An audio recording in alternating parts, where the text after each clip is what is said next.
This is Python's Paradise. This is your host, Greg Gilbert, aka the Python Hyena, straight out of Fredericton, New Brunswick, Canada. Happy Easter, folks, here on April the 17th, 2022. And we're going to celebrate, of course, I celebrate, of course, our Lord Jesus Christ, I do believe. But I'm also going to celebrate one of the most beautiful women of television. I would say she was one of these. Well, there's been a lot of these, but you got women that guys had crushes on growing up. And, Gilligan's Island was a huge, huge thing. Everybody remembers Mary Ann. And everybody remembers the incredible Dawn Wells. And she is the one we are tributing today and celebrating here today with my awesome guest, Geoffrey Mark. How do you do, Geoffrey? Happy Easter, happy Sunday, or whatever it is, whatever time you're watching this. Hello. Yeah. Although I gotta say, I got this shirt on today. I see so many of these trucks go by, and this shirt, I had to grab it. I was like, it had a big question on it. See if I can get that down so you can read it. Who is this girl and where can I find her? I had to grab that. I was like, I never ever thought about that, but See, if I wore that, I'd have 500 people. How dare you? See, but you can get away with it. I can't. You know what? People can say that. I could care less whether they say it to me. They don't know me, Yeah. Well, happily, they know me. So Yeah. Just recently, because of what happened at the Oscars, I posted an opinion and it got so hot and heavy on my Facebook page about just a simple post. My publicist, Harlan Bowles, said, take that down now. That's how contentious it got. So I've got to be careful sometimes what I say, but about Dawn Wells, who was one of my closest friends, I will tell nothing but the truth, and I'll answer every question you ask as long as it's not impertinent. And if you're noticing the light changing as we're talking, that's God and the sun, because I have my windows open and this is natural sunlight. Let's talk about Dawn Wells. Dawn Wells, she's as beautiful as those roses, those flowers there in the vase behind you, I was watching some videos on her today, and of course, listen to Weird Al Yankovic's Tone Loc parody, Isle Thing, where he says, Ginger and Mary Ann could have used some funky cold Medina. Mary Ann would not have liked that. Probably not, but and I watched some other stuff. I love old slapstick, and of course I saw a commercial, and I always loved this joke, but there was a commercial with Dawn Wells. I think she was at a seafood restaurant or whatnot, and she was saying, well, we didn't have cooking like this on the island, but everybody loved my coconut cream pie. And then this hand smashed a pie in her face. She goes, oh, Gilligan. And she goes like this and flicks whipped cream off her face, just shows one eye. And I'm glad she was able to do that, so she's awesome. Fun. You mentioned a memory for me. There was a salute to one of the directors of Gilligan's Island. Mm-hmm. And of course, as I'm telling you this story, I'm forgetting his name. His name was John something or other. He directed All in the Family. He directed the Dick Van Dyke Show. A marvelous, marvelous director. And there was a dinner given for him at the Directors Guild in Hollywood. And of course, Dawn was invited to go, and Rosemarie was going to be there. And she couldn't go. She was going on tour in a play. And she said, Jeff, go in my place and go to a really fancy store and buy an expensive coconut cream pie and bring it to the dinner. And I knew everybody there. Rob Reiner was there, and Rosemarie and I were old friends. In fact, I'm drinking out of a Rosemarie coffee cup as we speak. That was There you a gift go. from her daughter when Rosie died. And John was terrified that I was going to smash it in his face. I said, no, no, no, no, no. This is from Dawn. This is a piece of love from Dawn for you, because she really felt that the character of Marianne was so underwritten that for her to bring it to life required a lot of acting on her part and a good, strong director. She believed in good, strong directors, as did Rosemarie. And they both felt this guy was just wonderful. And I wish I could remember his last name. I apologize, fans. I know I can hear you screaming his name at me. I apologize. Yeah, yeah, I love that old joke. I love that old kind of humor, but you might know this, but how many pies in the face did Dawn Wells get in her career? Not very many. It wasn't, she was so pretty all her life. I mean, until her last couple of years, she was You so know beautiful. what? I got to admit, I admire a woman like that who could take a pie in the face with dignity and not be like, "Oh, it's messing my makeup up, blah blah blah." She was a trooper. I was about to say that Dawn did whatever the script called for, whatever Hmm. she was doing. A lot of people don't know that Dawn spent the last, 30 years of her career doing an awful lot of theater all over the United States, and a lot of it in Canada. Hmm. And whatever the script called for, if she was a prostitute, she was a prostitute. If she was a mother, she was a mother. If she was the other woman seducing a man, she played that part. She did comedies, she did dramas. And she wasn't afraid of that. She wasn't afraid of losing Dawn in the character. And she used Lucille Ball as her archetype of how to do slapstick and not lose your femininity. Hmm. But she didn't do as much as one would think outside of Gilligan's Island. The other parts she played were usually a lot more sophisticated. Yeah, we're gonna get to a few of those, but yeah, everybody remembers her as Marianne, of course, and what a lovely woman. I saw a bunch of clips from her. I saw one where they got captured and then she was tied to a post, and Gilligan had to rescue them, and Gilligan often making things worse. Well, But that was why, that is the show. yeah. It brings up, if I may interrupt, forgive me, but it's just a perfect moment to tell the story Hmm. of the beginning of the show, Sure, go for it. because Sherwood Schwartz was the daddy. Sherwood Schwartz created the show, Hmm. and he shot a pilot, and there were two girls in the pilot playing Ginger and Marianne prototypes, but Hmm. they were just two secretaries. At this moment, I'm not even sure the name Marianne was mentioned, just two interchangeable girls. And a very handsome soap opera man played the professor. Yep. And CBS said, he's too sexy. We can't have a sex god on an island with two single girls. We can't do that. And the girls are nothing, get rid of them.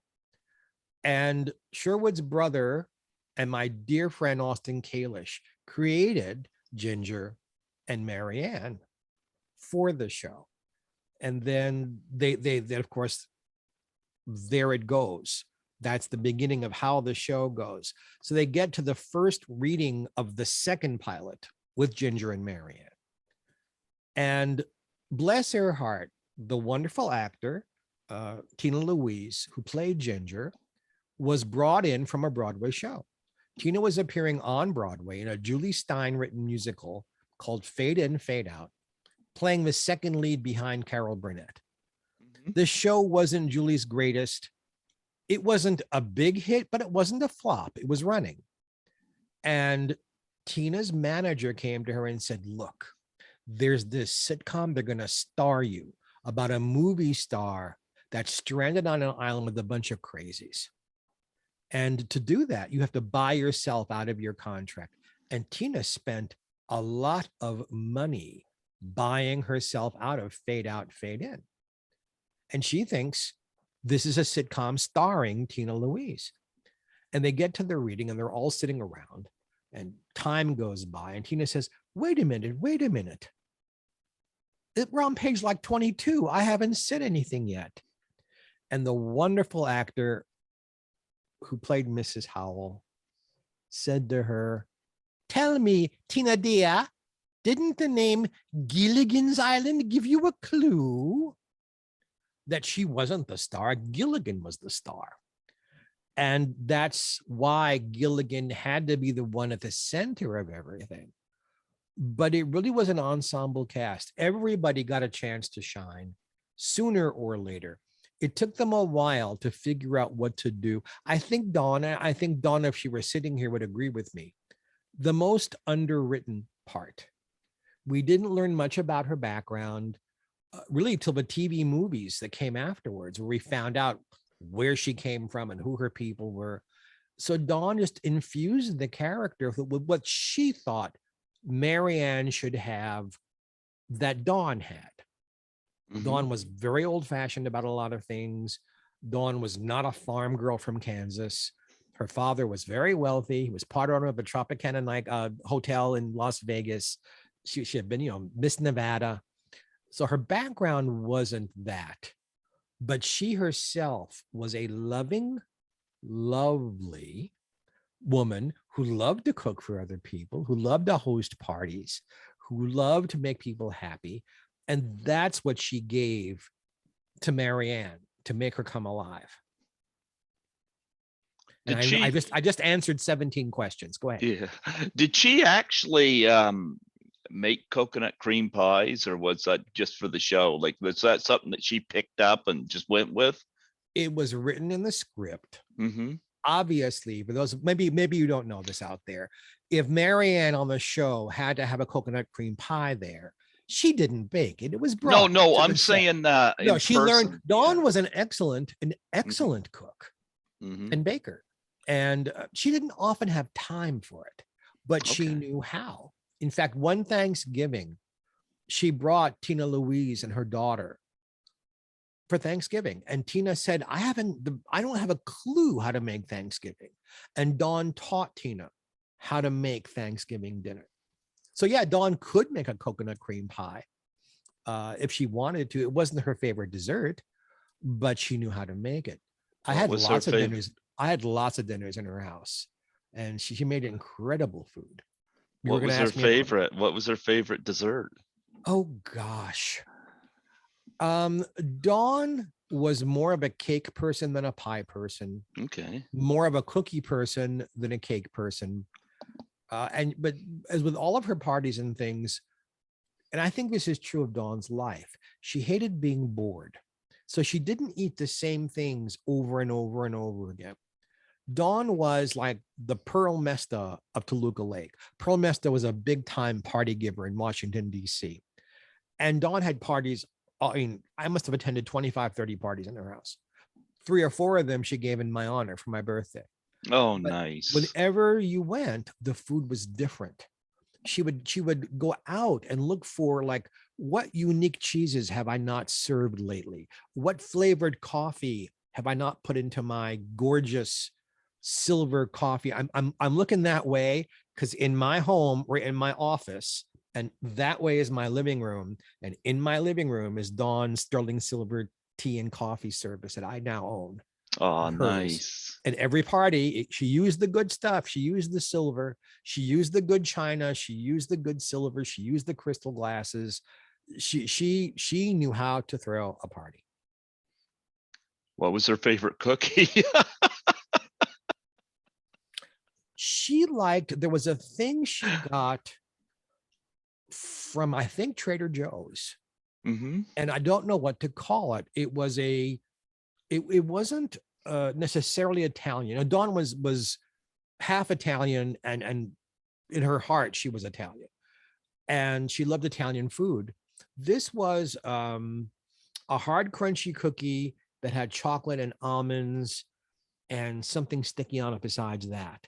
And Dawn was forever watching her weight, because Dawn was kind of short. And when one is short, like I'm 5'7", If I put on 5 pounds, it shows. If I were 5'10" and put on 5 pounds, no one would see it. Well, Dawn was very aware of her weight and looking good for the public, and was very careful about what she ate. So you never saw Dawn with a great big bag of anything just munching.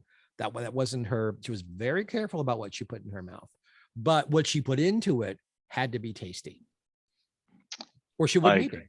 Yeah. We went out sometimes or had food sometimes. You would, no, this isn't any good. Take it back. Or throw it in the garbage. Let's start over. Let's make something else.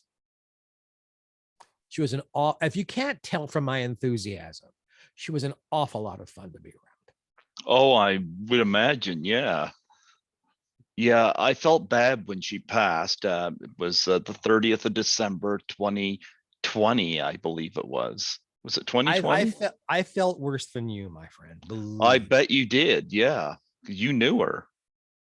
When I got the phone call, Dawn and I, besides his being a dear close friend of both of ours, I introduced Dawn to my publicist who became hers, Harlan Bowl. And I got the call from Harlan. I knew she'd gotten COVID. She was in the hospital. And she'd gotten through the worst of it. And she was starting to get better. In fact, he'd gotten the phone call. Hey, her fever has broken. Looks like she's going to make it.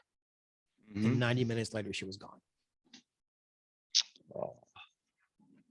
So when I got that phone call, I had myself a good cry. Dawn was a wonderful friend to me. Dawn, and I could list a dozen or so names.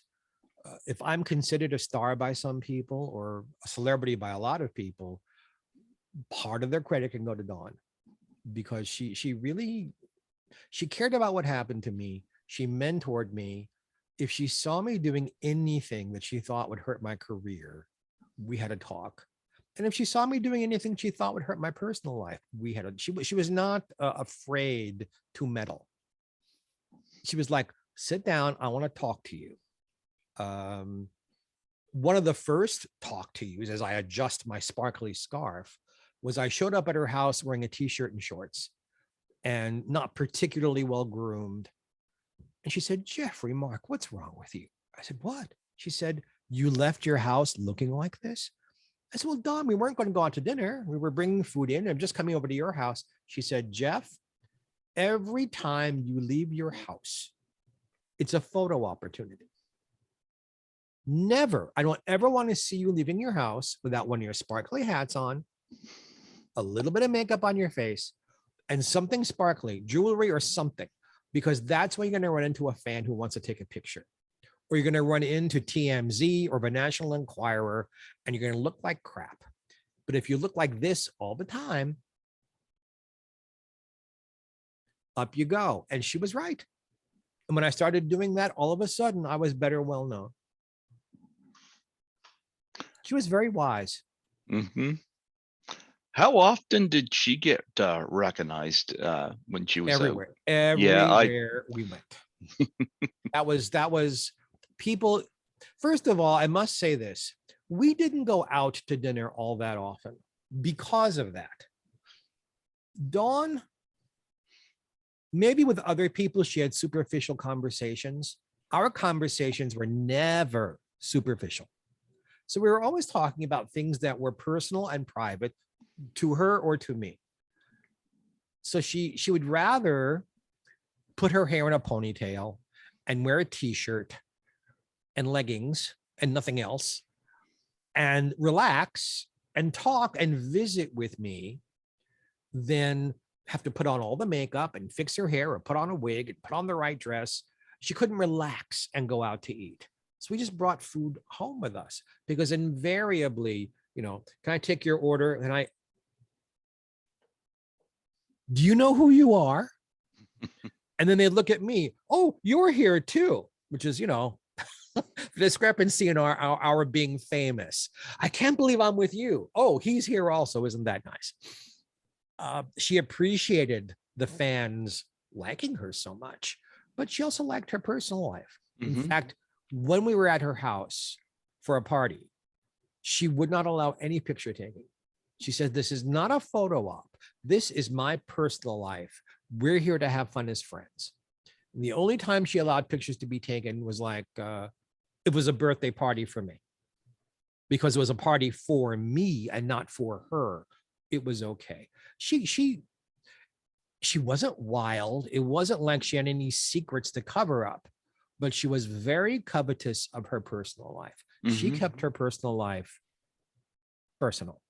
She did not want to be in the National Enquirer or on No, TMZ, no. and she was. But so have I been, and which means they've run out of people. If they're talking about me in the National Enquirer, you know they've come way down the list. They've run out of people to talk about if they're talking about me. She liked her personal life personal. Well, she was a very, very funny woman, you know. Oh yes. Yeah.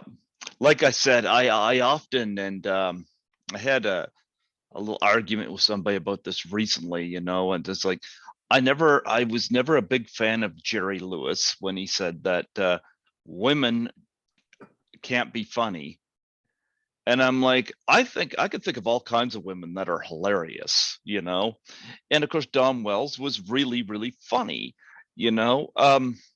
And that's how a lot of people think of her, you know, Gilligan's Island and funny, you know. Um, where did you mentioned, of course, Lucille Ball, but I know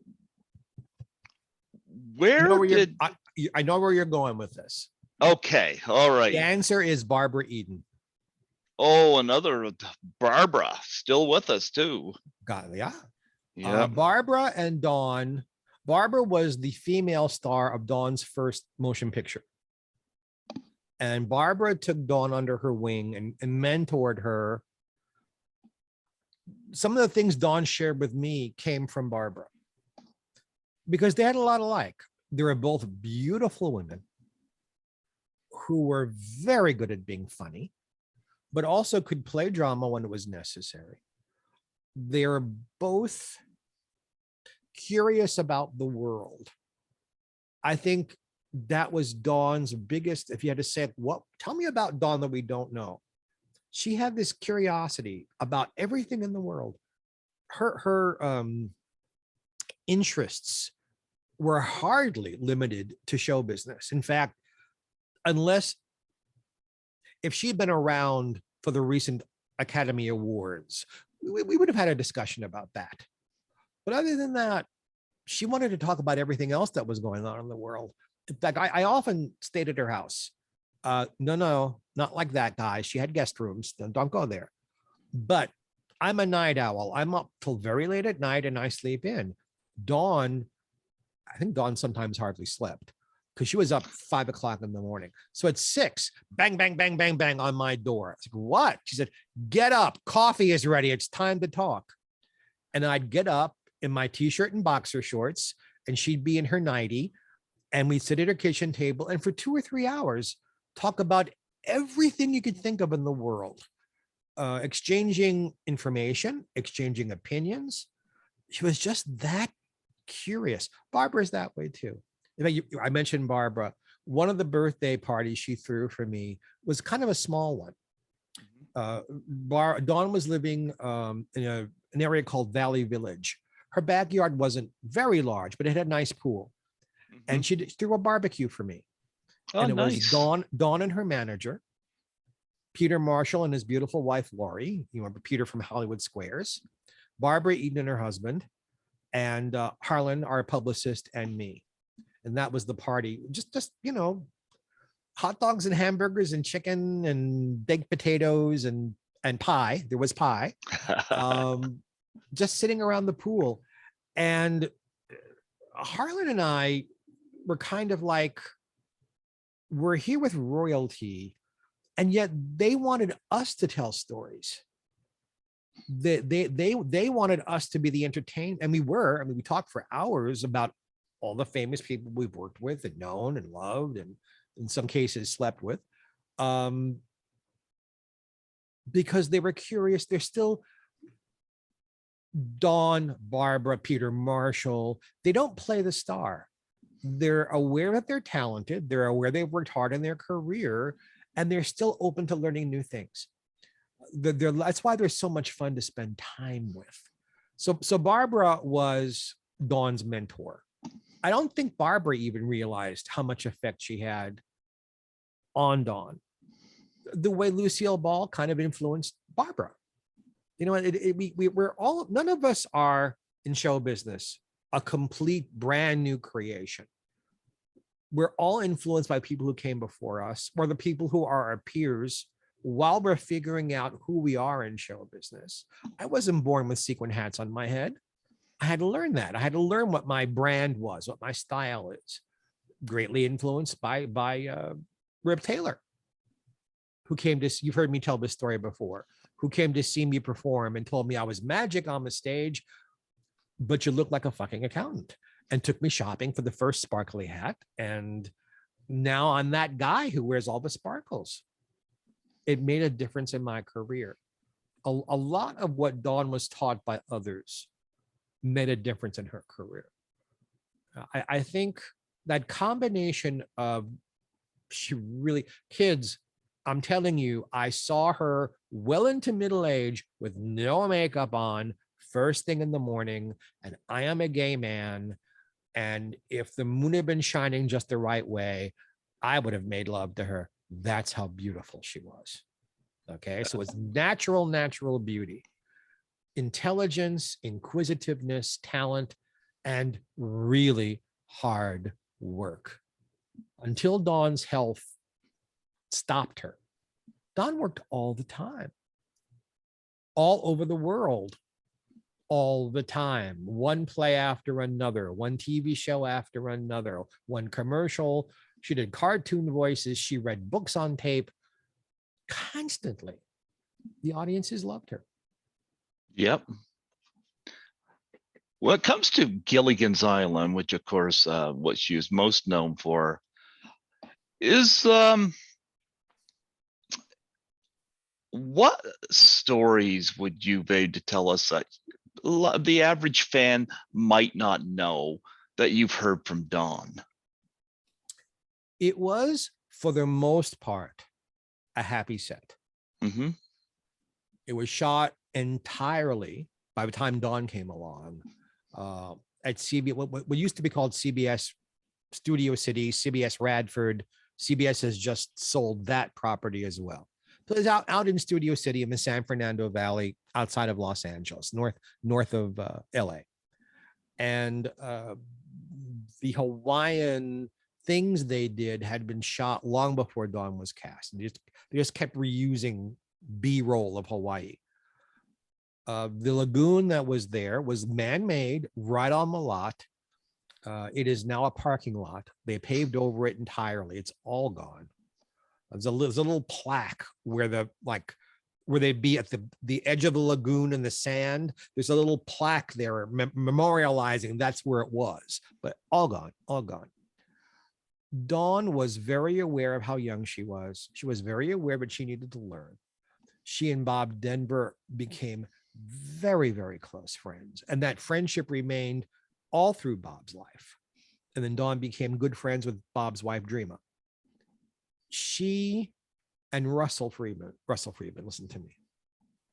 Russell Freeman, since I mentioned his name, was a psychologist to the stars and involved in some charity work I did a long time ago. Russell, he's gone now. God bless you. The man who played the professor. They also remained very close friends, and he and I became very close friends for personal reasons I won't go into, having to do with his son, who died of AIDS, kind of early on in the AIDS epidemic. A lovely man, a lovely man. Sherwood really had an eye, Sherwood Schwartz did, for casting. Sherwood didn't do all of it. A woman named Ethel Winan from CBS cast the show, with his approval, of course. And there was no one on this set with whom Dawn did not get along. And I got to give a caveat here. It isn't that she and Tina didn't get along. It's that she and Tina didn't interact. Tina was so angry when she found out that she left a big Broadway musical to be a third or fourth billed person in a sitcom, that she kind of took her anger out on everybody. She wasn't mean, she wasn't cruel. I'm not suggesting that. But the only person she really got close to was Jim Backus, who played Mr. Howell. Jim, in that moment in time, no matter how we were all billed, or they were all billed, I should say, Jim was the biggest star. He'd been a star on television. He'd starred in the movies. He was the voice of Mr. Magoo. He was extraordinarily well known. He had just been one of the people in It's a Mad, Mad, Mad, Mad World before the show got started. So he really was the biggest star. And that's the person Tina spent her time with. There were rumors that maybe Tina and Jim were more than buddies. They're rumors. Dawn couldn't substantiate it. She was repeating what she heard the tech people talking about. But she got very close to everybody else. After the show was over, Alan Hale used to come by her house. He had a restaurant not too far from where she lived. He'd come by, he'd bring her food, he'd have coffee and tea with her. And she was also very, very close to Mrs. Howell. Dawn loved having mentors, people who could teach her, people who could show her how to be a woman in show business and survive. Because if you think it's tough to be a woman in show business now, in those days, there were no women executives, or Lucille Ball ran Desilu, but very few women involved in anything beyond acting and doing some writing. And she was able to teach Dawn things and show Dawn courage. You know, Mrs. Howell, the woman who played Mrs. Howell, before Gilligan's Island, was a very, very early cancer survivor. And to survive in those days, she'd had a double mastectomy, which is why her hands were always here, covering up her breasts. So you wouldn't see that there wasn't much going on there. It's why they say in the credits, all of her clothing was made by Madame Suilo of New York, because her clothes were specially made to be padded to give the impression of having a bust without there actually being one there. And she even showed Dawn the scars and said, I'm not ashamed. I'm alive. I had the courage to do this so that I'm with you here now. And it was a lesson in self-care and courage. And they also stayed dear friends as long as either one of them were alive. Dawn made very good friends there. I think the only person she quarreled with, and it wasn't during the making of the show, after the show was over, she had some problems with Sherwood Schwartz, who created the show and produced the show. Okay. This has been bandied around back and forth and up and down. And just last week, someone told me they found a contract that says this. Dawn always said this was not true, that she was the only one on the show who was given a little tiny piece of the show, that she would get money forever for the reruns. I'm here to tell you, if that money was paid, it wasn't paid to her. Okay. She was not a multi-millionaire from Gilligan's Island at all. But there was that.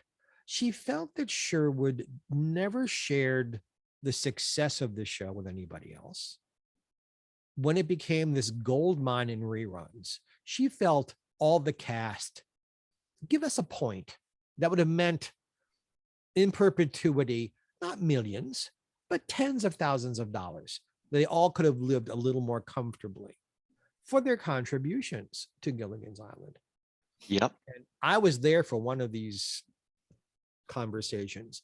Dawn produced and starred in a TV movie about the making of Gilligan's Island for CBS in the 90s. It was a big, big hit. In fact, she got to do another one about Batman because the first one did so well. And there was a party at a place called the Skirball Center in Los Angeles for the premiere. They showed it before it was aired. And there was all kinds of celebrities there. And me. and Sherwood was there. And Sherwood sort of grabbed her by the wrist as she was walking by and he said, you shouldn't have done this. This was my story. And Dawn said to him, Sherwood, I was there too. And no one is stopping you from making a TV movie about your experience with Gilligan's Island. This was mine. So Sherwood, in his later years, and I knew Sherwood. I was at his house. I knew his wife. I knew his children. I'm still friends with his son and daughter. If things came up to honor himself, he always sidelined Dawn to be there, and would usually pick Mrs. Brady from the Brady Bunch instead. And Dawn felt, gee, you couldn't have done the Brady Bunch without us. And I'm the last one standing from Gilligan's Island, really, because Tina wants nothing to do with that show.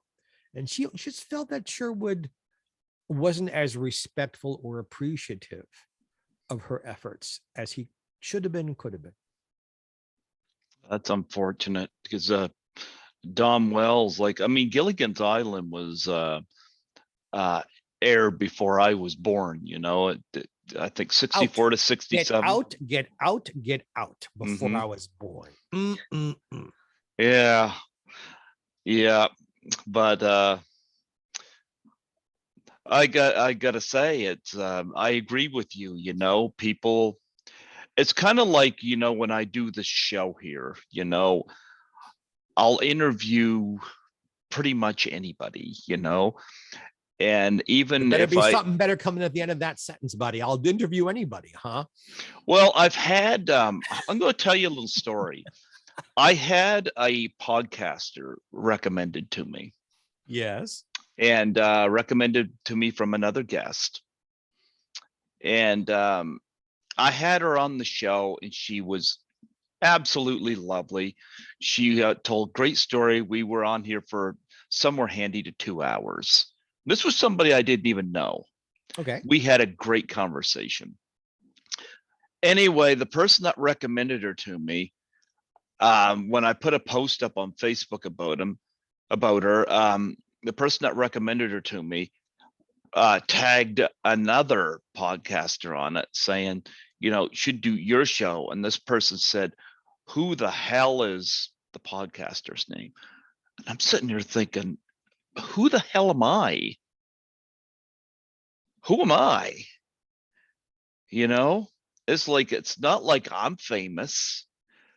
And what I'm getting out of this is my show wouldn't be anything without my guest, whether they're on the cover of People magazine or whether they're a podcaster that might not be as known. They're all important. And when you tell the story about that you just mentioned to me,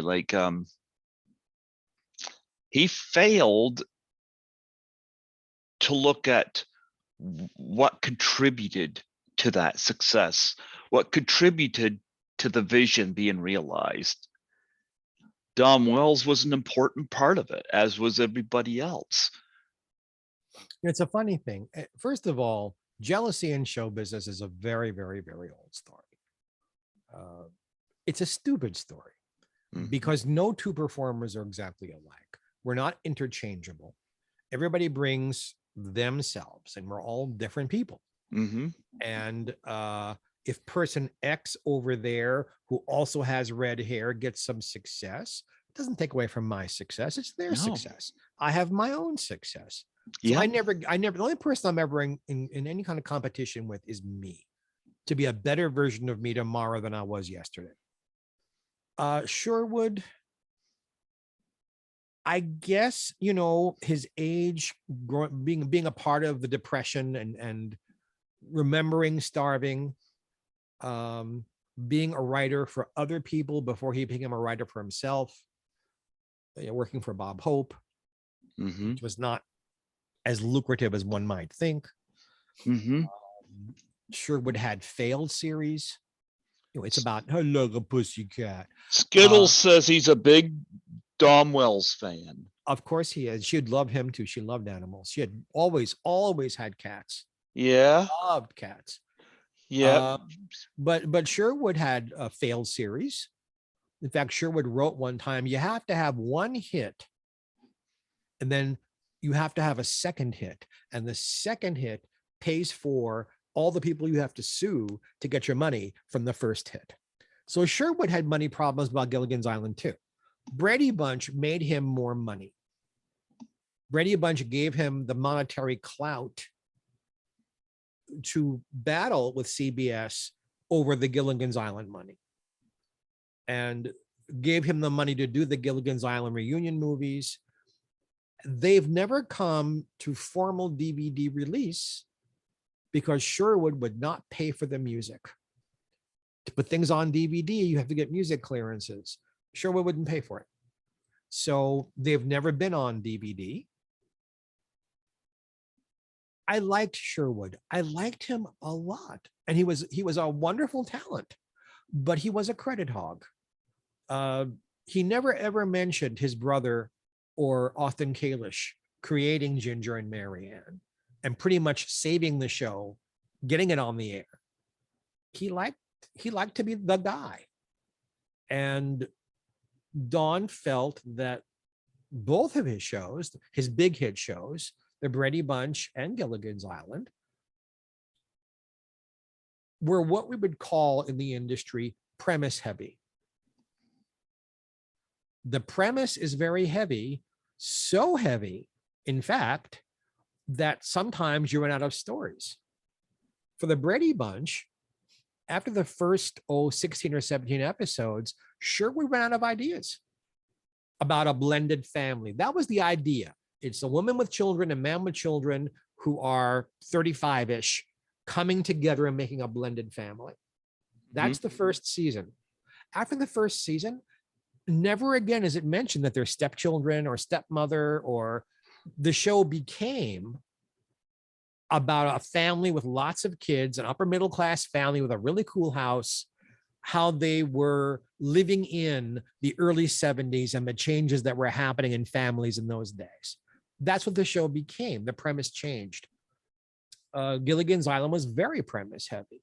Sherwood could not have changed premises on Brady or kept Gilligan's alive, except he had magnificent actors who could bring more to the script than the words said, who could imply relationships that weren't very well written.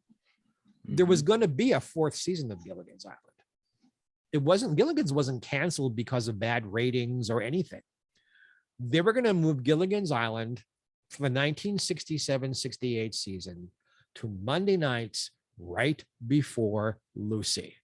Can you imagine the ratings of Gilligan's Island and the Lucy show back to back? What that would have been like for CBS? It would have been an hour no one could have touched. At that moment, Gunsmoke was on Monday nights before Lucy, and they canceled Gunsmoke to make room for Gilligan's Island and a new sitcom they were trying out on Monday nights. And in those days, prime time started at 7:30, not 8 o'clock. So it's gonna be new show, Gilligan's Island, Lucy at 8:30. And I think Doris Day at 9 o'clock, or Andy Griffith at 9 o'clock. And Bill Paley was the head of CBS, and his wife said, Babe Paley said, what happened to Gunsmoke? He said, oh, honey, I had to cancel it. She said, no, it's my favorite show. I want Gunsmoke back. And the season had been set. The only place they could make room for Gunsmoke would be to not make the new pilot a series and cancel Gilligan's Island. And then, she was right, because Gunsmoke was on for like 7 more seasons after that. Then a big hit for CBS. So Gilligan's Island was not a failure. It was misprogrammed. Had it been put someplace else, it could have run. And I'm sure sooner or later, they would have either had rescued them or brought other people to the island who would get intermingled with the cast, or they would have had Marianne and the professor get married. They would have done something to fix up the show to give them more story ideas. But everybody was willing, and both shows, I am I'm either acquainted with or friends with almost everybody from both shows. They're all of them very, very talented people. So Sherwood was very lucky in who he got cast. But I think anybody who had Dawn, since this is a show about Dawn and not about Sherwood Schwartz, I wish you guys could have seen her on the stage.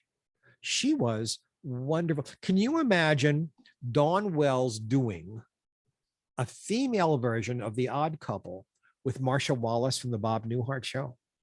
Oh, nice. They toured everywhere doing that.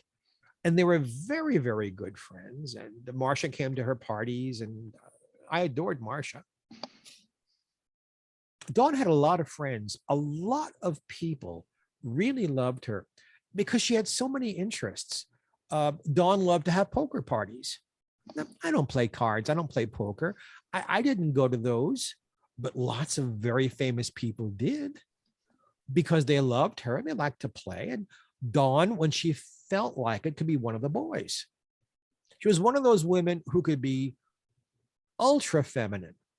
And yet when she felt like it, put on a cap and be one of the boys. I heard a rumor that Angie Dickinson was really good at poker.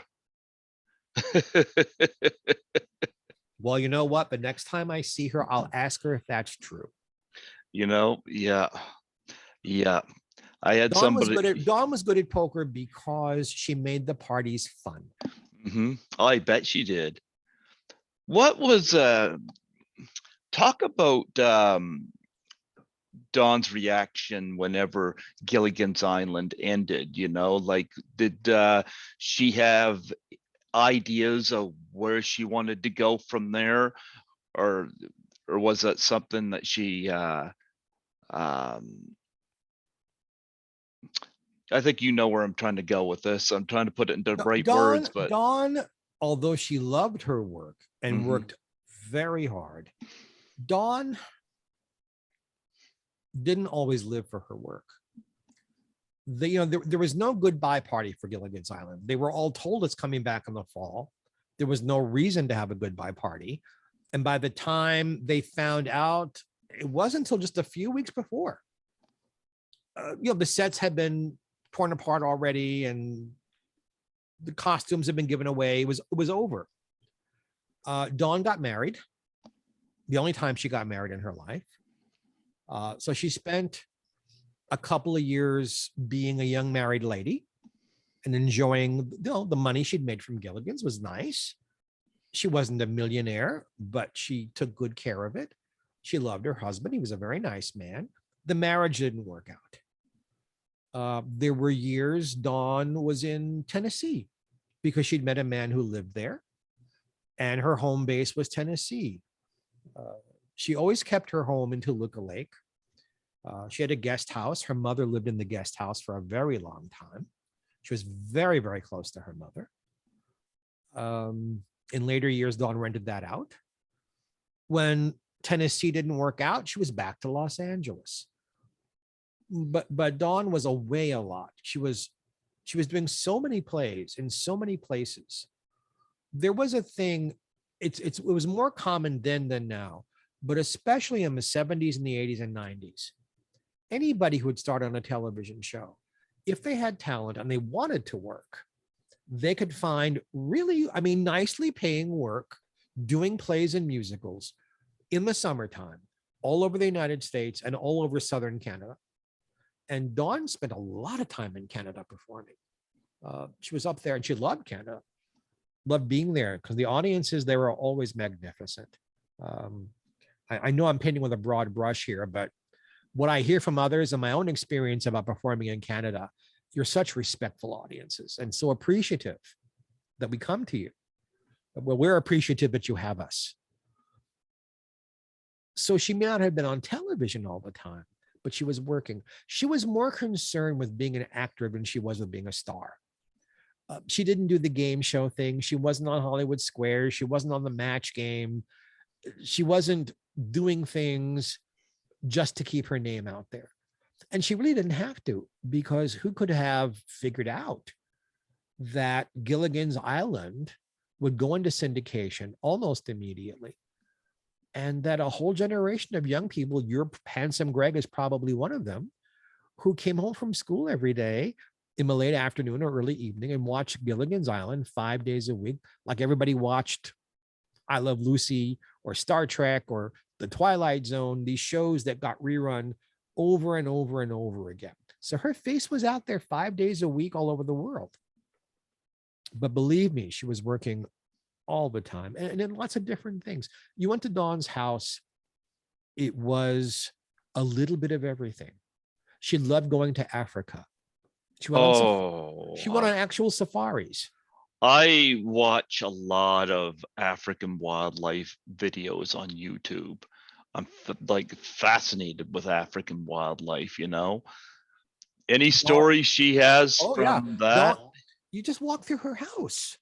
She had masks from magic guys and from voodoo guys. She had African spears. She had African drums.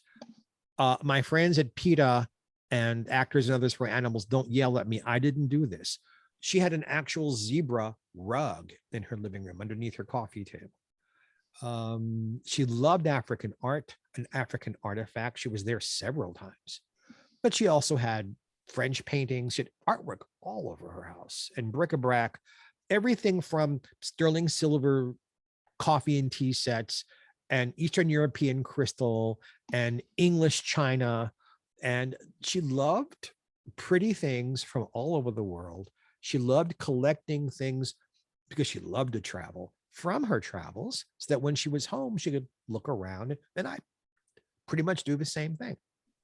I have artifacts from my family and my travels. And, you know, sometimes when you don't have much to do, you're just sitting in your house looking around, you go, yeah, I've had a good time. Good for me. Was there any animals in Africa that she told any, like that she was just fascinated to just see right there? I'm not judging your question. I'm because I asked the question and her answer was, I don't think there was an animal there I wasn't fascinated by. I bet, yeah. Because she got to see giraffes in the wild. She got to see hippopotami in the wild. I don't think she saw lions in the wild. I think those were only in habitats where there were habitats. They weren't zoos, but they were enclosures where people couldn't get eaten by the lions. Mm-hmm.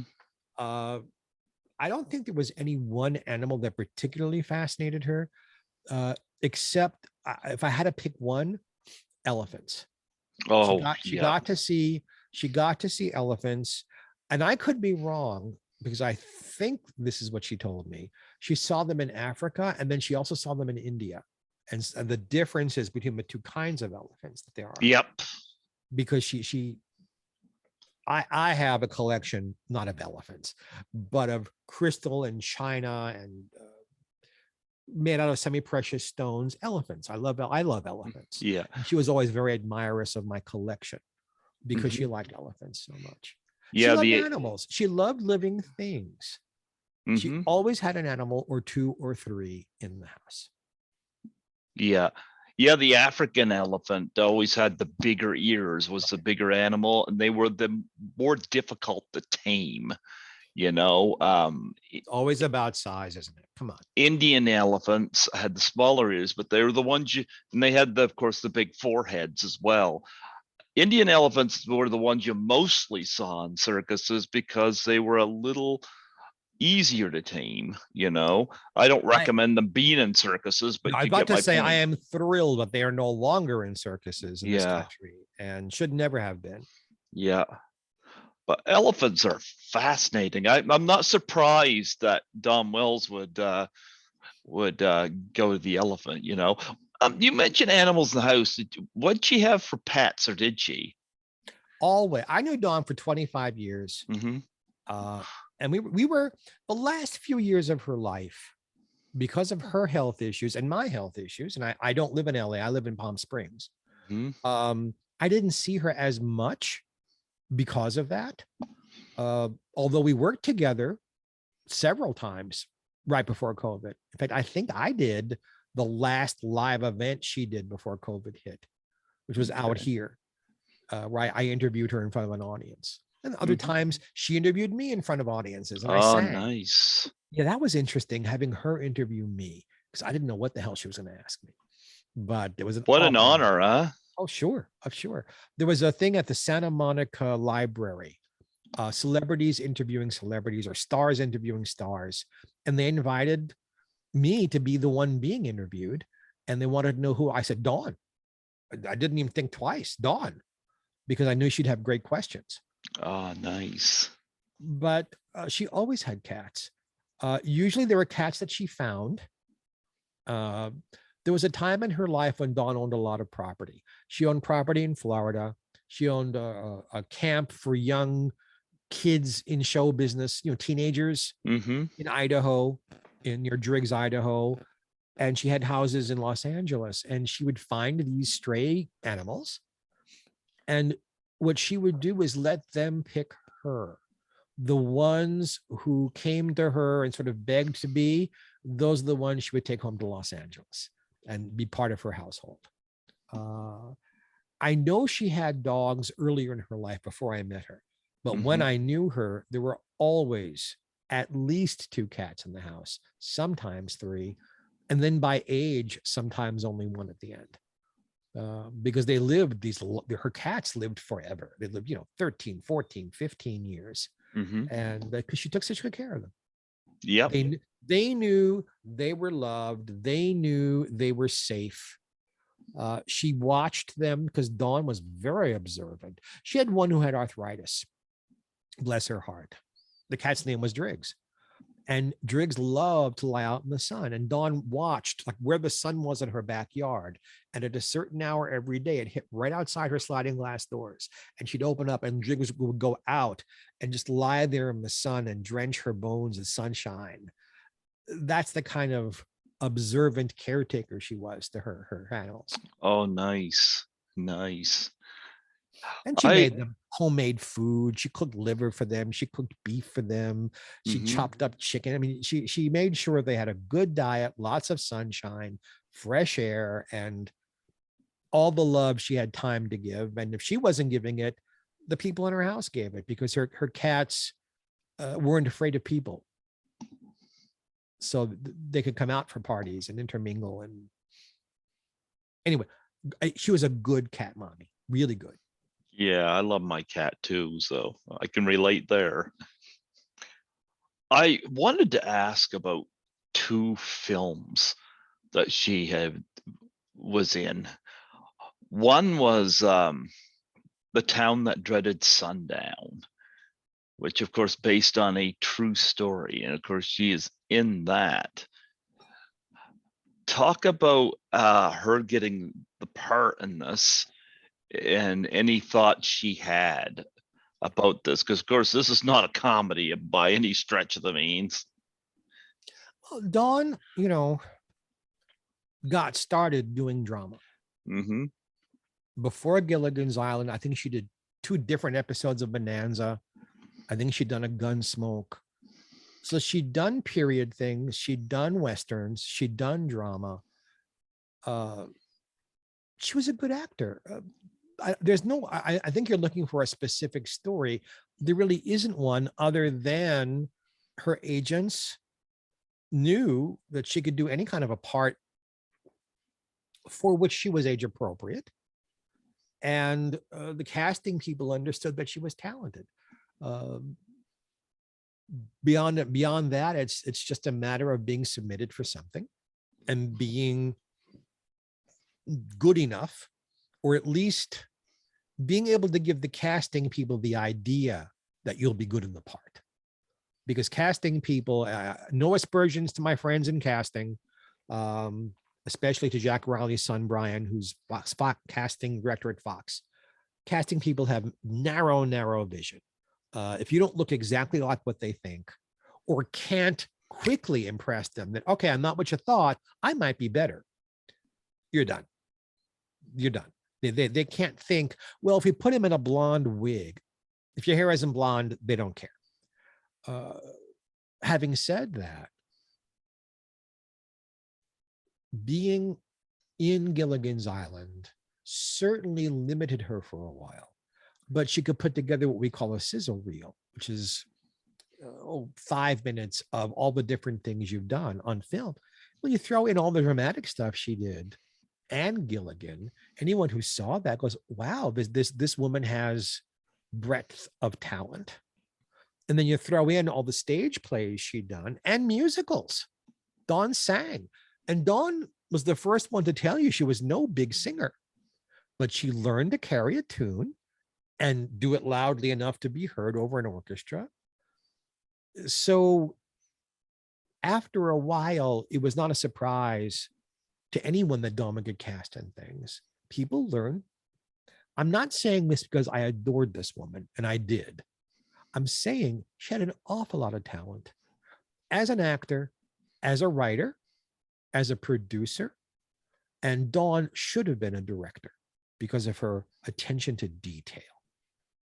I think Dawn, if that was like the one unsatisfied creative itch in Dawn's life, I think Dawn would have rather have been a director than a producer, because she worked with some directors not so good. And she knew the difference a good director can make, for example, in Gilligan's Island. When she worked with the right ones, the cast was brilliant. When she worked with people who weren't so good or didn't know what they were doing or didn't care, those are the you almost watch them and you don't know who the director was. If they're excellent, it was an excellent director that week. And if the episode is, oh, that was okay, that was a director who was okay. Dawn could have done it. Dawn could have been an excellent director. Ah, fantastic. Well, I mentioned the town that dreaded sundown. She was also in Return to Boggy Creek. So you get a couple of horror films in there, you know, and they have a little mystical kind of background to them. That is a casting trick. Mm-hmm. People like Dawn, like Barbara Eden, putting Lucille Ball in a film as a bag lady, getting perky Betsy Palmer to play the mother of a serial killer. They take comic people, funny people, and cast them in these very serious horror things. It seems to work. And then you bring all the fans that person has in to see the film, even though they're expecting them to be funny. You've brought them into the seat, they've paid their money, and sometimes you win new fans that way. And it worked. It worked for Dawn. I mean, think of how many beautiful Cloris Leachman in Young Frankenstein. Oh, Cloris is brilliant. Oh, we could do 2 hours on Cloris sometime. Cloris, even in Bad Santa, where she barely utters a word, she's constantly in character, you know. That's because that's who Cloris was. Yeah. Cloris was, in real life, a character. Oh, yeah. Sometime have me on. I don't think I could do 2 hours. I could do an hour. We'll pick 2 people. Cloris will be one of them, because I've got stories. I work with Cloris, and I've got stories to tell that are very, very funny. Oh, yeah. Cloris is brilliant. Yep. Yep. But I know towards the end of her life, I noticed that Dawn Wells did a lot of the cons, you know, a lot of the conventions and whatnot. It's sad, you know, I would have loved to have met her, but I never received that opportunity. Why is that sad, Greg? She goes for a weekend. She sits down. Now, I'm talking as someone who did one with her. I did the Hollywood show with Dawn, sitting next to her. She gets to meet fans who fall all over her. She gets to meet women who wanted to be Marianne.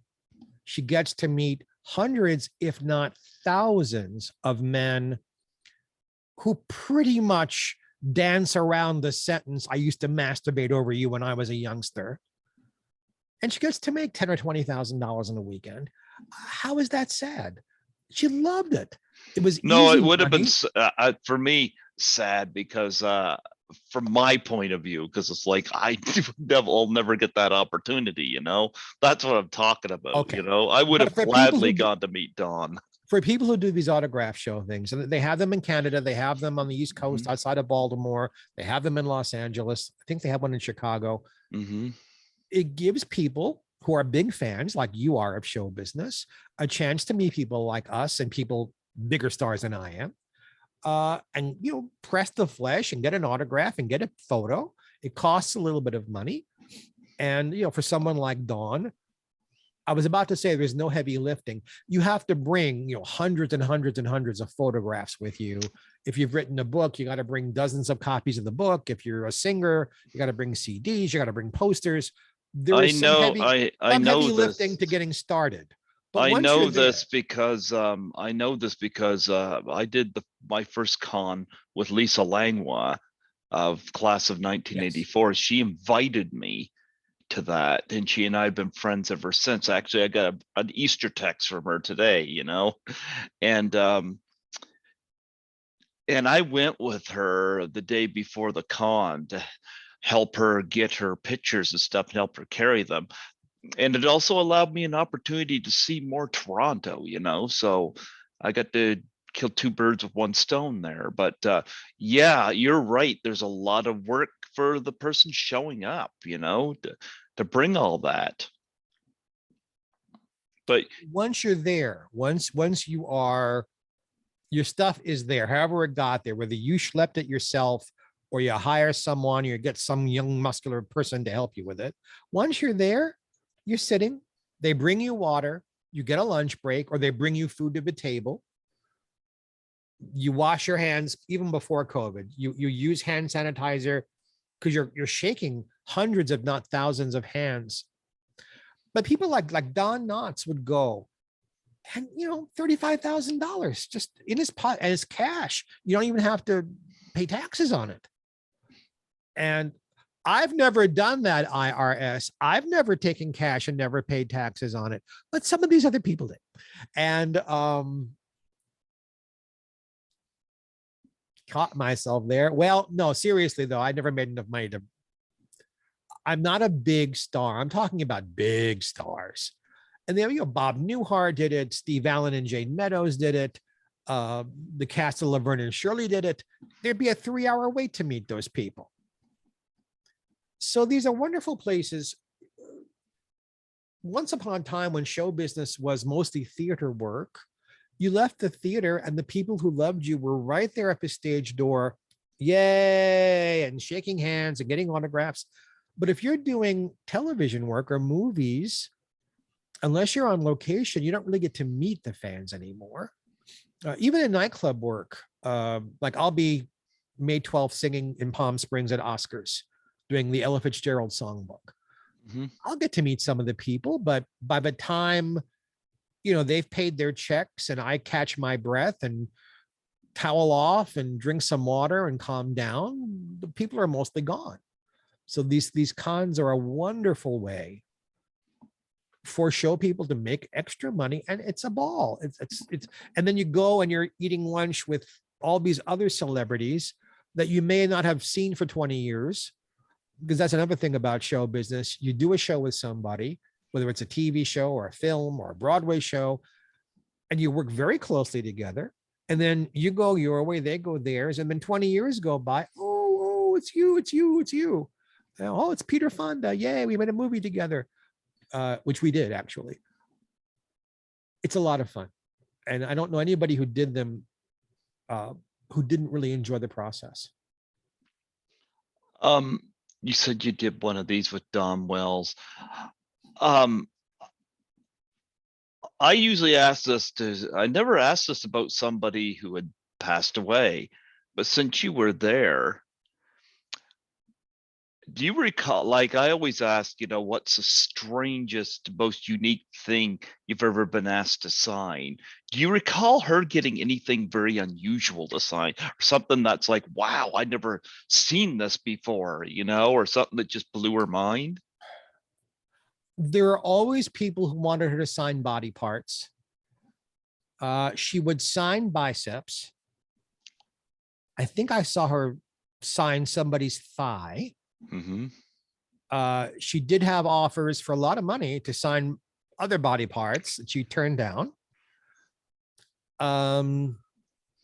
She was very surprised and pleased when fans brought her, like from 1964, a newspaper clipping with her picture on it, or they found publicity pictures of her that she didn't own a copy of or hadn't seen in a long time. Mm-hmm. Because she was very realistic. Why in the world would anybody spend their time collecting me?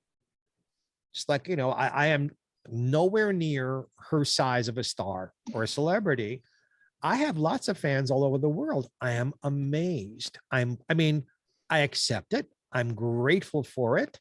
Shows like yours help make me more famous, but I don't take it for granted. And Dawn didn't take it for granted either.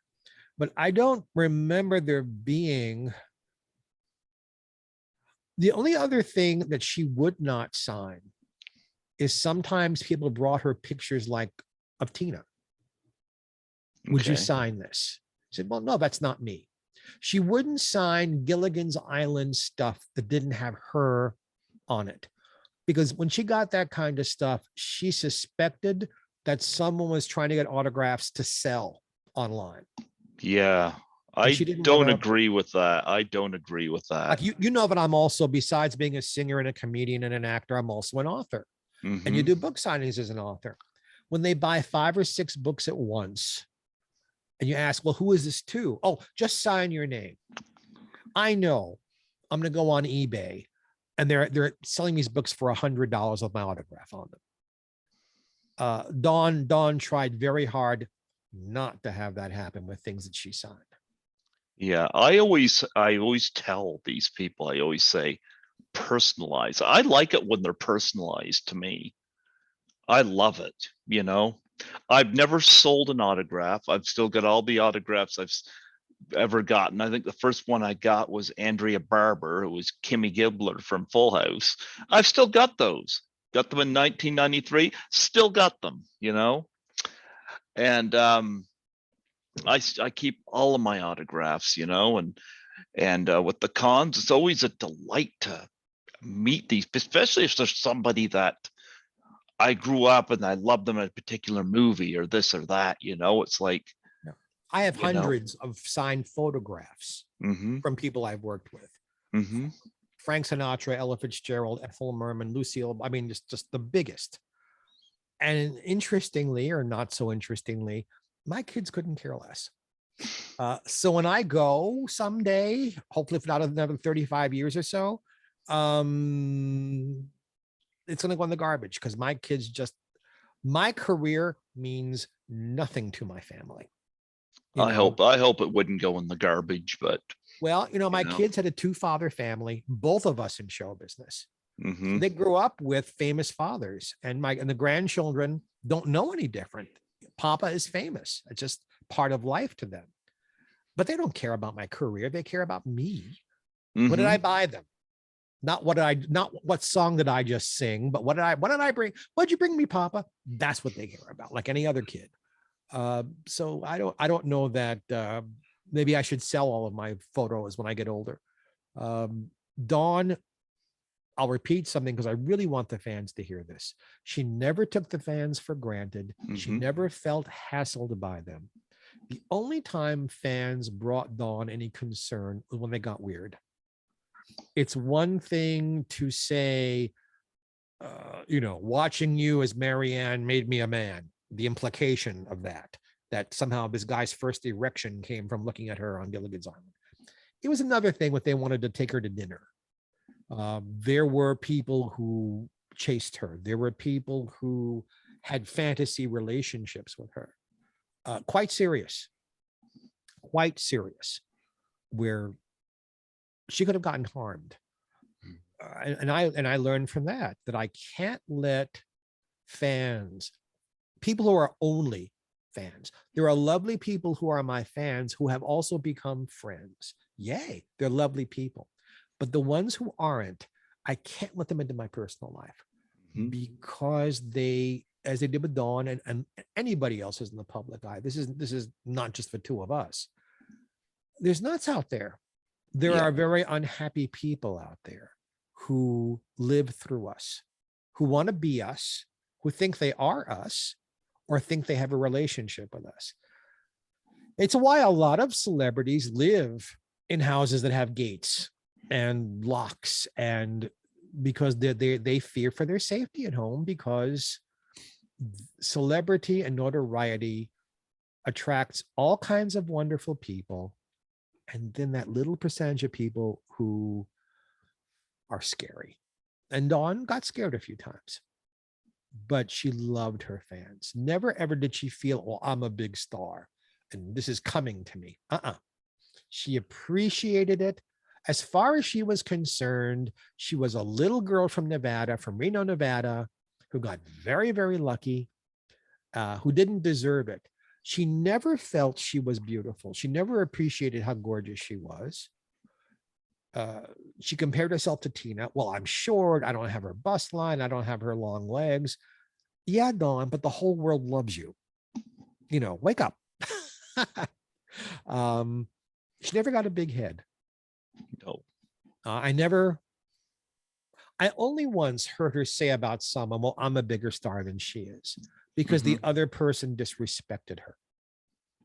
And Dawn was like, this isn't cool. You know, it isn't cool for any reason to disrespect someone, but the other person blew a chance at what would have been a good opportunity for three of us to make a lot of money. And by being disrespectful, the outside person said, yeah, I'm not working with these people. This is not professional. And Dawn was like, I'm a bigger star than this person. Why did they do this? But that's one in a million. Mostly, Dawn was a very grateful person. Yeah. And sometimes it's not just physical. Maybe it's how like Marianne was a very special character, you know? Like it's kind of like watching Suzanne Summers in Three's Company. Yeah, she was beautiful, but everybody loved Chrissy, you know, because Chrissy was so high strung and she was so entertaining. A lot of And it is yet, that too. but you bring up a good point, though. Mm-hmm. I know Suzanne, a lovely woman. We are Grand Canyon apart politically, but a lovely woman. She lives here in the desert with Alan, her husband, but she's nothing like Chrissy. She was an actor playing a part. Mm-hmm. She was cast because of how she looked, and then she had the talent to bring that forward.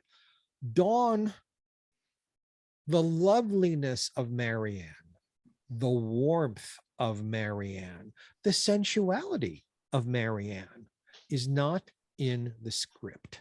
That is what Dawn brought to the part, because that's who Dawn is or was. Yeah. Yeah. That's why Dawn feels that although Sherwood and his brother and Austin Kalish created the part, and lots of other writers wrote her lines, she had a big part in creating Marianne, because Oh there yeah. was nothing there. Mm-hmm. You know, usually you say, like Lucille Ball used to say, if it's not on the page, it's not on the screen. She was not somebody who extemporized. But they had so many characters in the beginning on Gilligan's Island, none of whom were developed yet, that Marianne was pretty much a blank page. And, you know, Sherwood gave her a small précis of what he thought her background should be, the character's background. But all of that loveliness and sweetness and caring for other people, Marianne became the heart of Gilligan's Island, not the center of, the heart of, the same way that Edith Bunker became the heart of All in the Family, even though it wasn't written that way originally. Mm-hmm. It was Edith who kind of saw through all the baloney. It was Edith who was supposed to be so stupid, who sometimes said the wisest things or the most loving things. Mm-hmm. With Dawn, it is Marianne who soothes ruffled feathers, who volunteers to take care of things, who is feeding people, who is serving people, who is spreading love. And you can't really write that? I mean, you can write it and an actor can try. In this case, it wasn't written. Oh, it was written that she served the food, but it wasn't written that she served the food with so much love. That was Dawn Wells. Mm-hmm. I was going to give you a suggestion. With all the autographs you have, you ever think about doing a book on them? Because that way they could be preserved. No, never occurred to me till this second. Yeah, and maybe with each one you could tell your story about your encounter or how you know this person. Or Well, I will run that idea. Here's a commercial by Ro Brooks, who is my manager, Brooks Management. there I've you just go. signed with a new management team, Brooks Management, and I will run that idea past my new manager. And as long as I'm doing a commercial, Mm-hmm. I have 10 seconds to tell folks that in Canada and in the United States, on radio stations all around and on every possible platform you can find, Geoffrey Mark Plays Ella is on every week. It is me playing Ella on a different theme. Ella sings the songs of Sinatra, Ella and Duke Ellington, Ella and Joe Pass, Ella when she was a young singer. And it's on every week. Look for it. And you can find us on Facebook. Geoffrey Mark Plays Ella is a group. Let us know what you think. If you want, like a fan just gave me a great idea, and I'm going to record it next week. Ella Fitzgerald sings the songs of Judy Garland.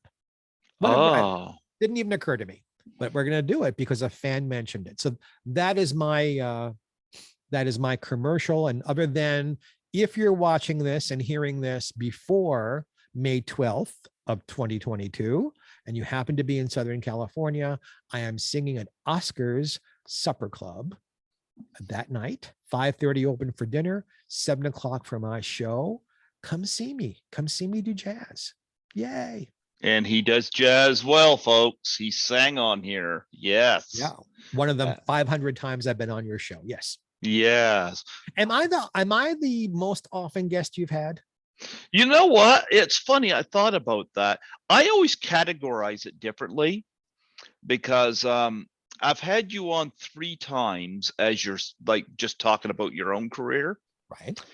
And I'm trying to think how many tributes you've done. I think this is number 5 or 6.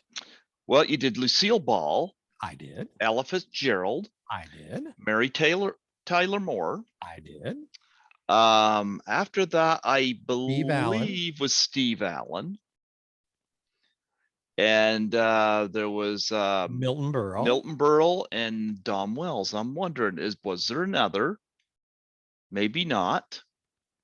All right. So I've been on about 9 or 10 times now. Yeah. Yep.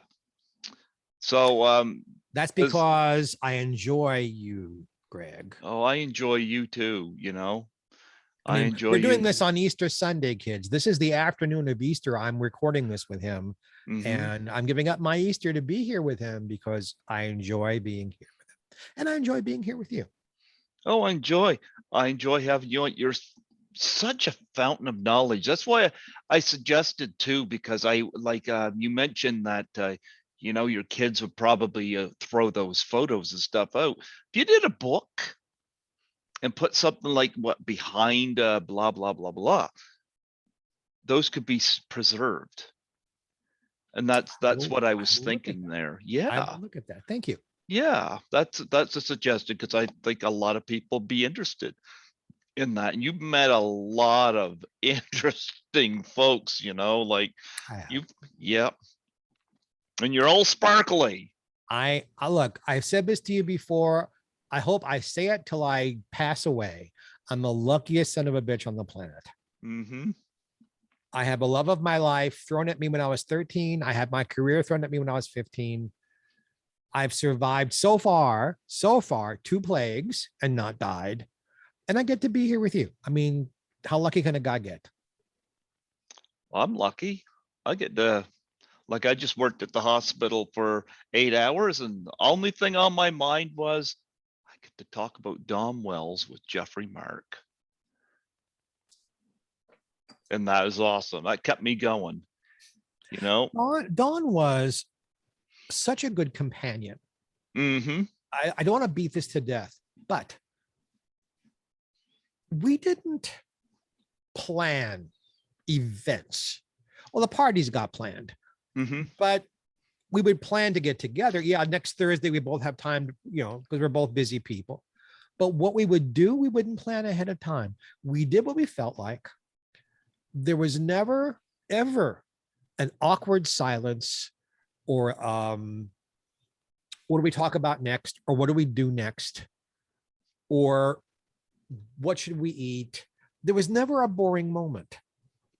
We were both intelligent people. There was always something happening in the news. Or something happening in show business that didn't include us that we could look at and discuss and talk about. We were always working on new projects, each of us. So it was just so much fun to be with. I was never, in 25 years of friendship, ever bored by Dawn. Even towards the end, it is no longer a secret that she was having some memory problems the last few years of her life. Okay. And yeah, it stopped her from being in plays. Mm-hmm. It didn't stop her from working with me. It didn't stop her from writing. It didn't stop her from doing like cartoon voices. So there were some times you'd spend time with her and what day is this? Or what time is it? Or what are we doing tonight? And then, 20 minutes later, what are we doing tonight? She'd forget. The short-term memory she'd forget. But she'd remember back to 1997 when we had dinner in a certain restaurant.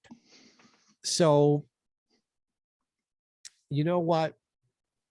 If one is lucky to live long enough, one has health issues. Mm-hmm. It wasn't difficult to love her through them. It wasn't difficult to have patience. Mm-hmm. But again, never bored. There are people I care about a lot that I couldn't spend that much time with. There are people I care about a lot. I wouldn't want to necessarily spend a week with them under their own roof, staying in their guest room. I'd get bored or I'd feel intruded on. Never felt that way with Dawn. There was just, the word is probably overused, but it applies. There was something magical about her. And as long as you plugged into the magic, now I am not saying that she didn't have a temper. She did. I'm not saying that sometimes, especially for the people who worked for her, she couldn't be a little testy because she liked things a certain way and she'd tell them exactly how she wanted it. But sometimes she'd tell them 3 different ways to do it, all of which were good. Ooh, but if they picked the wrong one for that day, they could get scolded a little bit. So she was human. She had failings. She wasn't Little Miss Perfect. But she was a dear friend. One of those people who, when you're troubled, she's right there. When she sees you in pain, physical or mental, she's already involved in making it better. How can you complain about a friend like that? It's I'm Jewish. The Yiddish word, it's a mitzvah. It's a gift when you have a friend who treats you that way. How many friends throw me celebrity-filled birthday parties? Besides Dawn, very, very, very, very few. What was you mentioned voice work? What was Dawn's favorite cartoon voice to do? Well, Marianne, there were Okay. 2 Gilligan's Island cartoon series produced in the 70s and early 80s. Mm-hmm. And Tina would have nothing to do with either one of them. So Dawn played Marianne and Ginger on both of these shows. And she loved getting to be Ginger too. And the difference between the 2 voices. And of course, it's her favorite because it's so close to her heart. Mm-hmm. And easy for her to do. And she didn't have to put on them. She wore, here's a secret, she wore mink false eyelashes on Gilligan's Island. Mink to open up those beautiful eyes of hers. You're doing a cartoon voice, you can leave the mink at home, nobody cares. Mm-hmm. But because of those cartoon series, that opened up a whole lot of work for her, doing commercials, doing cartoon voices, reading serious literature for people who were sight impaired. And she loved doing that. She loved getting paid and knowing that she was also being of service. I know this is gonna be a sad topic, but her passing, right at the end of 2020. 2020 was not a good year for anybody. It's so sad we lost Dom Wells, and I feel bad. Like she was getting better and then gone. Talk about the last time you were with her physically. I drove into LA from Palm Springs, specifically to have dinner with her. And I got a call along the way from her manager, Leonard Carter, who's a lovely man.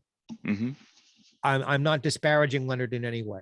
Leonard took very good care of Dawn the last few years of her life, where there was no money coming in, and he took good care of her anyway. Saying that Dawn didn't want to see me. I said, why? Jeff, I don't know. She doesn't want to see you, doesn't want to go out tonight. I said, I'm 2/3 of the way into Los Angeles. I said, I'm going to show up. If she sends me away, she sends me away. I got there and she was thrilled to see me. And I said, sweetheart, Leonard tells me you don't want to go out tonight. She said, I never said that. Well, he said to me that you didn't want to see me today. She said, I never not want to see you. Of course I want to see you. You're here. Let's go to dinner. What's the truth? I'll never know. It could very well be she forgot. That's the memory problem towards the end of her life. Okay. Took her to a dinner in Glendale. And it was unusual because the waiter recognized me and not her. And she found it fascinating. I found it ridiculous, but she was like giggling as he would walk away. She said, Jeff, you could take him home with you. This kid's crazy about you. I finally said, are you not aware? And then he looked, it went, oh my God, it's Marianne. He didn't notice her. But our dinner talk was exclusively about my late partner. He died, I don't know, 7 or 8 months before this conversation. Okay. And she wanted to know how I was doing. And she wanted to know how I was dealing with it and how the kids were and how the grandkids were. And the love was present. The concern was present. Her mind was present. Now, did I have to repeat? Did she ask the same question 5 times sometimes? Yes. Who cares? All the years of friendship she gave me, I couldn't give her a little patience. Yeah, absolutely. What kind of a fool would I be not to? It was sad a little bit to watch her struggling with memory.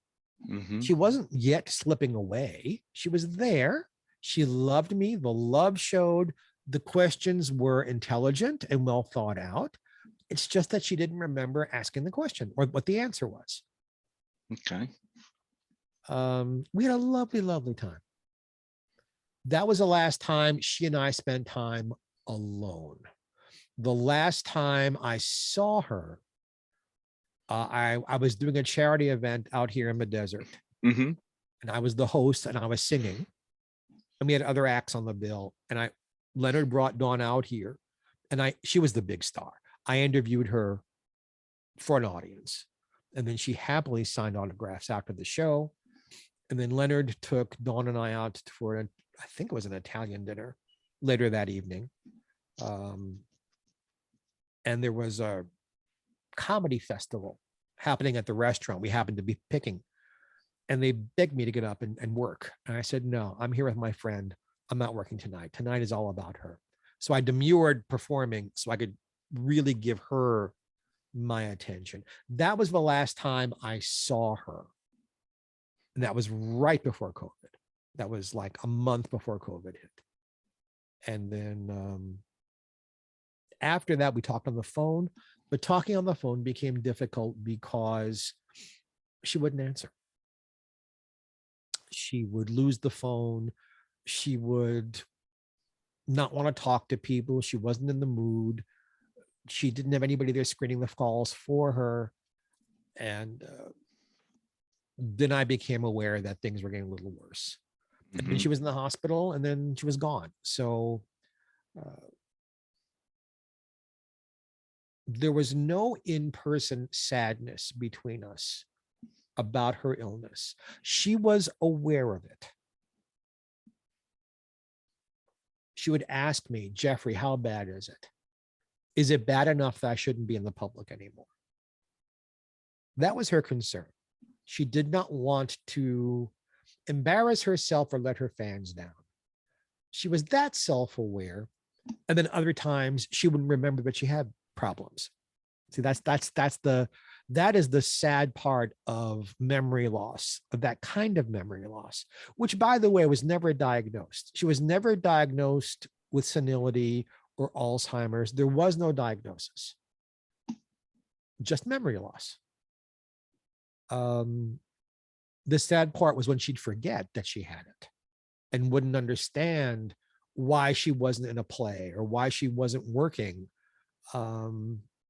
Or sometimes she'd be in her apartment and she'd think she was at a spa someplace. That was sad to watch, but it wasn't all the time, and it wasn't even a whole visit. It would come and go. But the mind itself was, she'd forget something. She'd forget where she was, but bring up how a cell phone works. She's right there asking intelligent questions in the moment. She never lost, I guess what I'm trying to say is, she never lost her intellect. She never lost the ability to think things through. She never lost her curiosity about the world. The only problem was memory. And that was hard for us.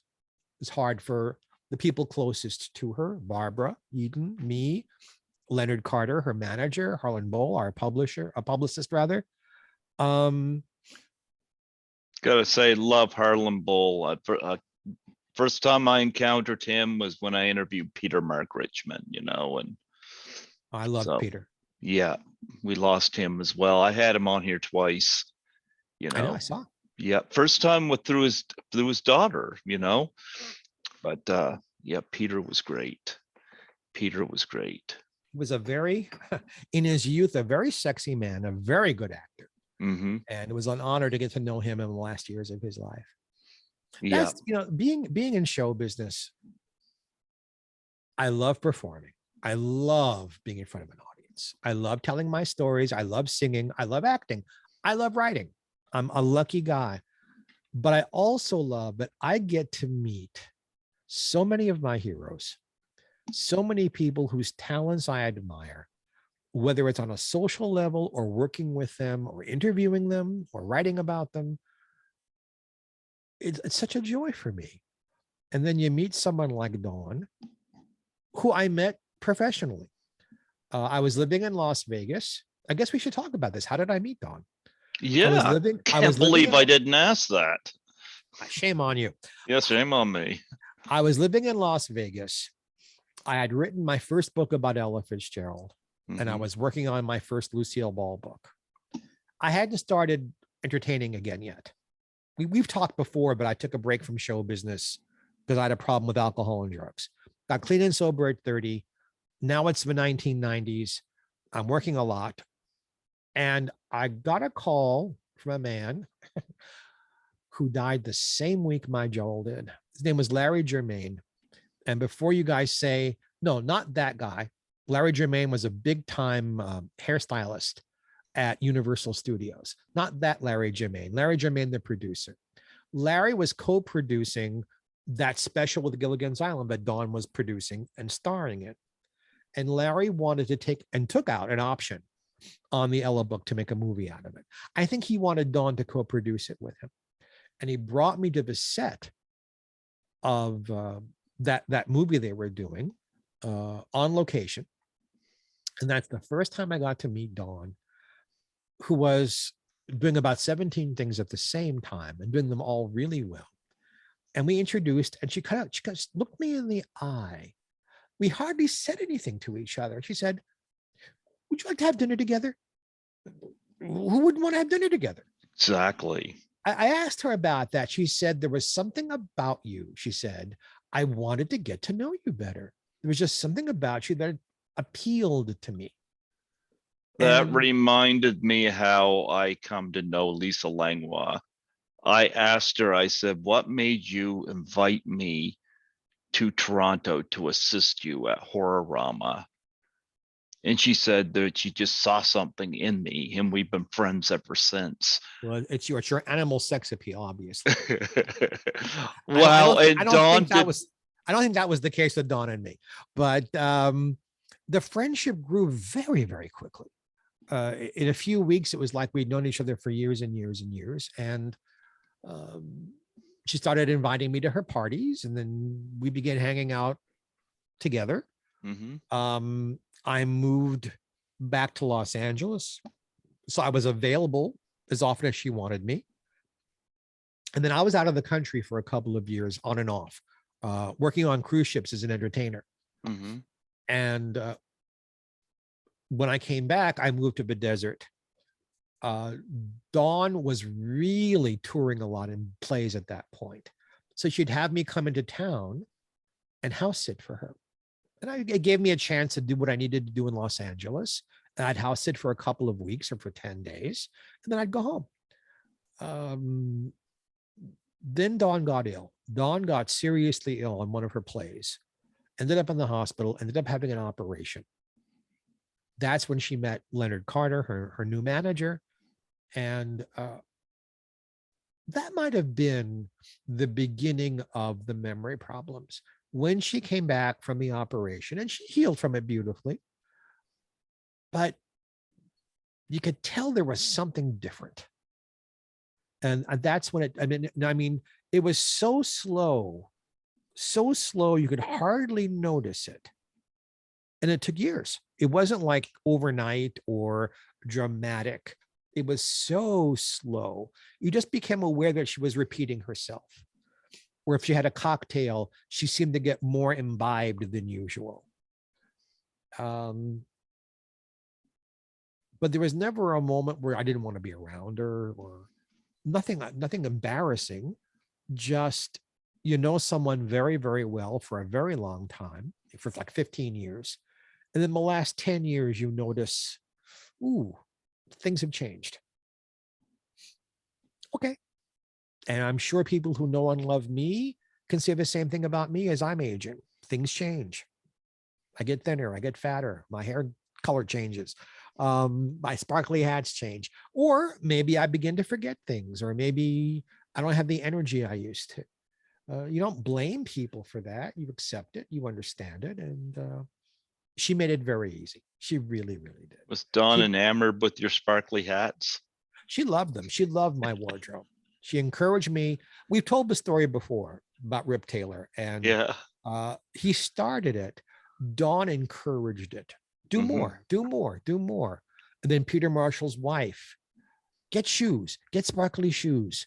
And she taught me how to find women's shoes that would fit my feet. Because for some reason, women's sparkly shoes are much less expensive than men's sparkly shoes. Okay. Like, women's everything are less expensive than men's. I don't know why. Maybe they think we don't buy as much clothing. But I've gotten a lot of encouragement through the years. The look, the scarves, the vests, I'm not wearing any jewelry because I'm at home, but the jewelry I would be wearing if I were out and about, it became a brand. Just like Dawn had a brand. You Mhm. know, she did not much change her hair through the years. Her makeup pretty much stayed the same. Her style stayed the same. Florence Henderson looked the same. Barbara Eden, you get a brand. Mhm. This became my brand, and it has worked beautifully for me. That's why you have me on. Oh, Look I at him. love having you on. Look at him grinning at me. There you go. There you go. Well, before we close off, I was wondering if you had one last Don Wells story that maybe that you could share that maybe you haven't shared with a lot of people. All right. I'd had a bad, this is years and years ago. Mm-hmm. I had a bad week. I had a tooth gone bad. Mm-hmm. And Dawn arranged for me to see her dentist in an emergency situation. And the tooth got pulled. Dawn paid for it because she was Dawn Wells. She's sweetheart. I was, oh, this is so, let me see if I can narrow this down to a few sentences. We've discussed, Joel and me, we've discussed that he was a married man. Therefore, I had to have other relationships too. So it was Christmas time, and I was going to spend New Year's Eve with someone. The person, a younger person, upon whom I was spending some money. And Dawn warned me. She said, don't let these guys take you for dough. If they don't want to be with you for you, don't spend money on them. This person had wanted to go to a specific New Year's event that cost hundreds of dollars a ticket. I bought the tickets. And then I had my tooth pulled. This person was almost next door to where I was staying in Los Angeles. Didn't contact me once the tooth was pulled. How are you? Do you need anything? Anything. And I was at Dawn's house New Year's Eve day. She said, come over, sit out in the sun. Let some sun hit your face where you had your tooth pulled. And she was like stroking my face because it was still swollen. And I told her that I hadn't heard word one from this person. And while I was at her pool, this person called me, wondering, so what time are you picking me up? And did you get the ticket I wanted? And are we going where I wanted? And I said yes. And I hung up. And Dawn turned to me and said, Jeff, look at me. Fuck him. Fuck him. You won't remember the money you're losing tonight, but you'll always remember if you go out with this asshole, when he couldn't even be thoughtful enough to make you a cup of tea, you'll beat yourself up the rest of your life. She said, go pick him up and tell him he's not going and tell him why. And then dump him out of your life. She said, you're not without love. You got plenty of love in your life. And that's exactly what I did. I went where he was staying. I told him why we weren't going. I didn't go. I lost hundreds and hundreds of dollars. But you know what? I have no pain about it at all because I stood up for myself, didn't allow myself to get used, and all of that was done on Dawn's advice. That's the kind of friend she was. I don't think I've told that story anywhere. Dawn is awesome. Dawn is awesome. Yes, What a treasure. Dawn Wells was awesome. That is my point. Mm-hmm. Canada, 2 hours into this. This is my point. Dawn Wells was an awesome human being, an awesome friend. Absolutely. And I'll give a boof in the mouth to anybody who says she wasn't. Exactly. Exactly. Yes. And, as we celebrate Easter, a lot of people getting those cream eggs, because people like that filling in the middle. Well, Dawn Wells was that filling in your life. Absolutely. Yep. She was a sweetness. She was a surprise. I feel great about this tribute we did today. You know, it's like She had no definitions. No, you must do this for me to do that. No, I won't tolerate this. Anything that was a concern to her was a discussion, like any two adults should discuss. I'll give you a quick for instance, because we're in the last 8 minutes of the show. mm-hmm. When there was a big brouhaha in California over gay marriage, Dawn was honest with me. She said, Jeff, I was raised Catholic. I'm Italian. I don't know how I feel about it. And we talked it out. The pros and the cons, what her fears and concerns might be. And at the end of it, she was like, yeah, of course they should get married. I didn't see it from your perspective. Of course. The only demand she made on, I can't speak for all of her friends. I'm only me. She demanded me to be my best. She demanded me to work hard. She demanded me to take care of myself. She demanded of me to be as good a friend to myself as I was to other people. And that was something I was still learning how to do when I first met her. I could be great to everybody else and treat myself like crap.